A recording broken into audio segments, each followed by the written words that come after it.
আজ রান্না করলাম সবার প্রিয় কলিজা ভুনা। এই রান্নায় আছে ঘরের গল্প, মায়ের কৌশল আর আমার ভালোবাসা। যারা একবার খেয়েছে তারা বারবার খেতে চেয়েছে। অসাধারণ স্বাদে কলিজা ভুনা। আপনি কিভাবে কলিজা ভুনা পছন্দ করেন? ঝাল ঝাল কলিজা ভুনা পছন্দ, না হালকা ঝাল পছন্দ, না অল্প মশলা দিয়ে রান্না কলিজা ভুনা পছন্দ? হ্যালো এভরিওয়ান, আসসালামু আলাইকুম, welcome back to my page Mithila's blog. আশা করি সবাই ভালো আছেন।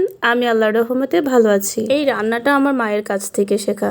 খুব মজার একটা রান্না, ঝাল ঝাল কলিজা ভুনা। চুলায় আমি একটা প্যান বসিয়ে দিলাম, তার মধ্যে দিয়ে দিলাম গোটা গরম মশলা, এলাচ, দারচিনি, তেজপাতা। মশলাটা দিয়ে হালকা একটু ভেজে তারপরে দিয়ে দিলাম পেঁয়াজ কুচি। পেঁয়াজ কুচিটা একটু ব্রাউন কালার করে তারপরে আমি দিয়ে দিলাম গুঁড়ো মশলা আর বাটা মশলা। এখানে ছিল আদা বাটা, রসুন বাটা, জিরের গুঁড়ো, ধনিয়া গুঁড়ো, আর ছিল লবণ আর রোস্টের মশলা। আপনারা একবার রোস্টের মশলা দিয়ে কলিজা ভুনাটা খেয়ে দেখবেন, অসাধারণ হয় খেতে। আমার মায়ের কাছ থেকে শেখা এই কলিজা ভুনাটা। এই রান্নাটা খেতে এতটা মজার হয়ে থাকে, একবার না খেলে আপনারা কখনো বুঝতেও পারবেন না। কলিজা ভুনার মধ্যে আপনারা একটু রোস্টের মশলাটা ব্যবহার করে দেখবেন, খেতে অসাধারণ হয়ে থাকে। অনেকে আছে কলিজা ভুনাটা পছন্দ করে না, যারা পছন্দ করেন না তারাও খেতে পারবেন। এটা খেতে এতটা মজার হয়ে থাকে। সব ধরনের মশলা দিয়ে কষিয়ে তারপর আমি দিয়ে দিলাম কলিজাগুলা। মশলার মধ্যে যত ভালো করে কষানো হবে খেতে তত মজা হয়। যে কোনো রান্না যত ভালো করে কষানো হয় খেতে তত মজা হয়ে থাকে। আর যেহেতু আমি এখানে রোস্টের মশলা অ্যাড করেছি তার জন্য এই কলিজা ভুনাটা একটু স্পেশাল হয়ে থাকে। খুব সুন্দর একটা ঘ্রাণ আসে, একেবারে অসাধারণ খেতে হয়। আপনারা একবার ট্রাই করে দেখবেন। যারা কলিজা ভুনাটা পছন্দ করেন না তারাও পছন্দ করে খাবেন। এটা আমার মায়ের কাছ থেকে শেখা। ভালো করে কষানো হওয়ার পরে এখন আমি দিয়ে দিলাম পানি। যেহেতু আমি ভালো করে কষিয়ে নিয়েছি তার জন্য বেশি পানি দিতে হবে না।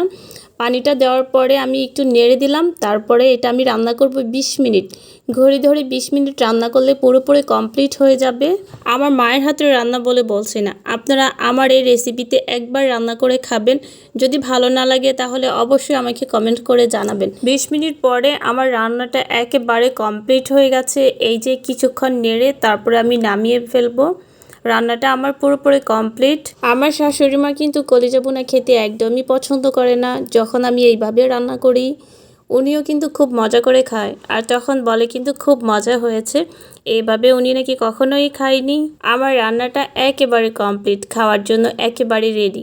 এটা আপনি পরোটা, রুটি, সাদা ভাত যেই কোনো আইটেমের সাথে খেতে পারেন। খিচুড়ির সাথে খেতেও খুব ভালো লাগে। ভিডিওটা আজকে এখানেই শেষ করলাম। যদি ভালো লেগে থাকে অবশ্যই লাইক করবেন, কমেন্ট করবেন, শেয়ার করবেন। আর যারা আমার ইউটিউব চ্যানেল থেকে দেখছেন অবশ্যই সাবস্ক্রাইব করবেন। আল্লাহ হাফেজ।